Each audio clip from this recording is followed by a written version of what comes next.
As mudanças climáticas podem reduzir o PIB mundial em 22% até o fim do século. É o que mostra um estudo inédito do Boston Consulting Group e da WF. Para falar sobre isso, eu recebo agora o CEO da Econ Soluções Ambientais, o Yuri Marinho. Yuri, boa tarde para você, seja muito bem-vindo. Boa tarde, Marcelo, obrigado. Essa queda global da economia que a gente viu nesse estudo aí, ela seria devida aos desastres ambientais? Isso, Marcelo. Essa queda global, né, dos PIBs é uma estimativa, né, baseada nos desdobramentos, né, das alterações climáticas, né? Então, quando a gente tem esses eventos extremos, né, uma série de desdobramentos começam a acontecer nas economias, né, nas políticas dos países, nos processos de seguro, né, nas decisões legislativas, nos orçamentos. Então, a gente percebe uma elevação do risco, né, de uma série de atividades econômicas. Essa elevação do risco também traz uma elevação de custos em geral, né, porque a produção fica mais difícil. A gente tem quebras de safras, a gente tem problemas gravíssimos em algumas cidades. A gente viveu aí recentemente a questão de fogo na Califórnia, vimos questão de chuva em Barcelona, temos desafios no Brasil, né, no Rio Grande do Sul, na Amazônia, no Pantanal. Então, tudo isso tem trazido um aumento de dificuldades para a economia global como um todo e a previsão, então, é de queda, né, de produção, de produto interno bruto dos países. Esse estudo da WF, ele não fala apenas de prejuízos futuros, ele mostra que a gente já teve até agora prejuízos de mais de 3 trilhões de dólares com o aquecimento global. Eu queria entender que tipo de aprendizado fica dessas situações. Marcelo, a gente percebe, né, que quando esses eventos extremos eles acontecem, a gente tem uma alteração muito significativa de uma série de questões, né? Então, por exemplo, pegando o caso do Rio Grande do Sul, a gente estima ali mais de 100 bilhões de reais, né, de prejuízo, o que daria aí 18 bilhões de dólares, alguma coisa nessa ordem, né? Além disso, você tem todo um estado, né, o governador, todos os envolvidos, os entes da federação, outros estados, instituições federais, tendo que se recolocar, se reposicionar, né, para encontrar solução para isso. Além desse fato, você tem dificuldade financeira, né, ou seja, como encontrar dinheiro, como aplicar dinheiro, todas as perdas econômicas, né, dos agentes ali, e aí toda uma nova rotina para uma reconstrução. Então, isso traz um prejuízo presente e um lucro cessante, né, até que tudo seja, de fato, solucionado. Isso é um estado brasileiro, né? Além disso, a gente tem as projeções futuras, né? Então, para seguro, para taxa de juros, para empréstimo, para produtividade, e isso o mercado como um todo precifica, né? Então, se você tem uma elevação de risco e dificuldades, você tem, por exemplo, impacto nas bolsas, né? As ações caem, né? Com ações caindo, você tem dificuldade de trazer novos recursos para investir nessas empresas. Então, o desdobramento é muito grande e a gente precisa, né, com isso, né, como você coloca, aprender a reprojetar o futuro com ações do presente, né? Então, compromissos climáticos, responsabilidade climática, uma série de iniciativas que precisam ser tomadas, né? Vamos falar agora desse mercado ambiental voltado para mitigar os efeitos das mudanças climáticas. Que tipo de oportunidades estão surgindo nessa área?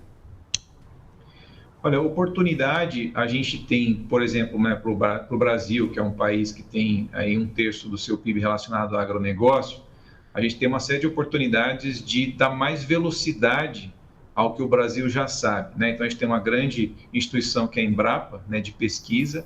É uma pesquisa bastante aplicada à prática, né? Então, é conectada ao mercado. Então, o Brasil aprendeu e pode ensinar muito como produzir de uma forma mais responsável, né? Então, as médias de safra de vários produtos brasileiros são bastante superiores às médias internacionais. Os números das nossas safras também são superiores, né? A gente tem 2, 3 safras por ano, nem todo o país consegue fazer isso. E a gente consegue graças à nossa pesquisa, mas também à presença de floresta, né, e disponibilidade hídrica. Então, essa extensa porção de floresta que nós temos no país é, em grande parte, né, uma força para a nossa produtividade, né? Então, os vários serviços ambientais que a floresta entrega viabilizam um agro muito forte. E um controle climático, né? Tanto de temperatura quanto água. Então, a gente cada vez mais poder explorar isso e mostrar para o planeta que isso traz vantagem é uma grande oportunidade, ou seja, ensinar os outros países a produzirem com mais responsabilidade. E, lógico, zerar desmatamento, né, planejar o desmatamento para que justamente esse ativo florestal não seja comprometido. Fora do agronegócio, a gente também vai encontrar soluções, por exemplo, na indústria, né, de uma indústria mais moderna, uma indústria com menos emissão, eletrificação de transporte, uso, por exemplo, do etanol. O Brasil tem um conhecimento muito grande de biocombustíveis, né, que a gente pode também fortalecer, acelerar, aprimorar e mostrar também para os outros países. E aí, finalizando, energia, né, energia renovável também o Brasil sabe muito bem produzir com solar, eólica, hidráulica, e é algo que a gente pode levar também a sério e exportar também esse conhecimento. Bom, partindo então do macro agora para um case, né? Fala um pouco para a gente da Econ. O que a sua empresa oferece? Que solução que vocês têm? Marcelo, a Econ, ela está transitando por todos esses campos, né? Justamente que eu trouxe. Então, quando a gente fala de agricultura, a Econ, ela estende a mão, né? Ela tem processos aí para que o produtor consiga produzir melhor. Então, a análise, né, de condições ambientais dos imóveis, uma auditoria da condição fundiária desses imóveis, um monitoramento constante, né, de degradação ambiental, de área de preservação permanente, reserva legal, fogo, a gente consegue monitorar por drone, por satélite, um monitoramento automatizado. A gente consegue também analisar dados em massa de fornecedores para os nossos clientes. Então, imagine que você tem 800 fornecedores, 1.000 fornecedores de um grão, de carne, o que quer que seja. A gente consegue fazer um acompanhamento desse grande volume de dados, shapefiles, polígonos, documentos, para que o investidor, o comprador, consiga lidar com essa massa. E a gente passa pelas mesmas soluções na indústria, na energia, né, sempre com análise de dados, trabalho em campo, trabalho com drones, trabalho com satélite, para que esses dados que são climáticos, são ambientais, são também de natureza documental, sejam analisados com inteligência e com eficiência. A COP30, que vai ser em Belém nesse ano, ela traz muito foco no Brasil, né? Imagino que o mundo inteiro vai estar olhando para o que o Brasil está fazendo, não só na questão, por exemplo, do desmatamento, mas também o lado das soluções, né? Das empresas daqui que estão fazendo algo diferente, não? Isso, a COP30 vai ser uma grande vitrine, né? Vai ser um catalisador de informações do Brasil. A gente certamente vai estar muito exposto, né, para alguns problemas que nós temos, e eu acho que é importante que eles estejam em cima da mesa e que a gente fale sobre eles. Certamente o principal vai ser desmatamento, né? Mas temos outros desafios como o país também, mas vai ser uma vitrine, uma oportunidade também para a gente mostrar como é que se faz aquilo que a gente sabe fazer muito bem, né? Que era justamente o que a gente estava trazendo aí alguns minutos atrás. Então, o Brasil poder mostrar o poder das florestas, onde elas estão localizadas, os biomas diferentes que nós temos, né? Então, o mundo conhece a Amazônia, mas a gente vai conseguir mostrar a Caatinga, vai conseguir mostrar o Pantanal, a Mata Atlântica, o Cerrado, né? Os diferentes biomas que nós temos aqui e as diferentes atividades e serviços ambientais que cada um deles proporciona.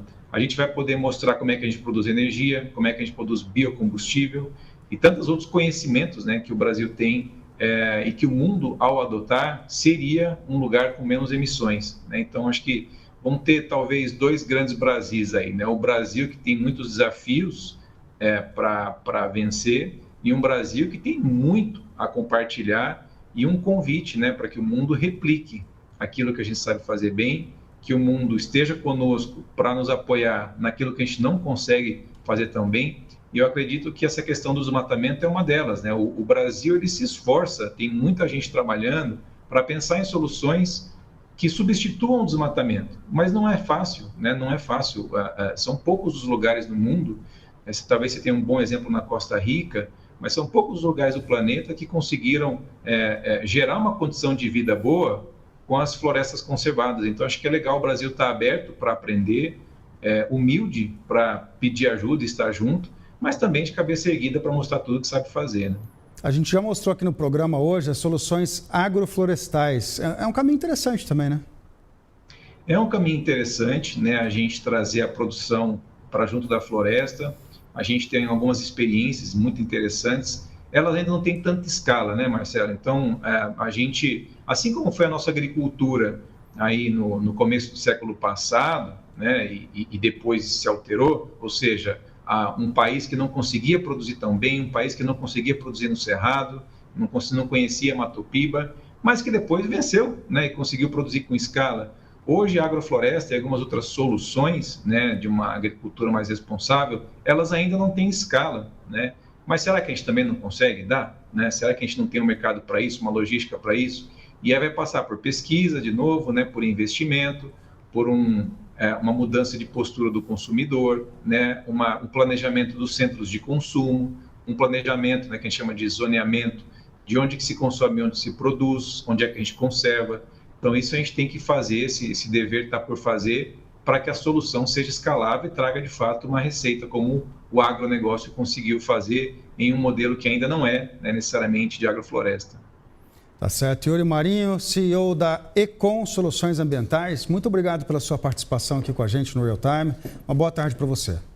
Uma boa tarde para você e para os nossos ouvintes.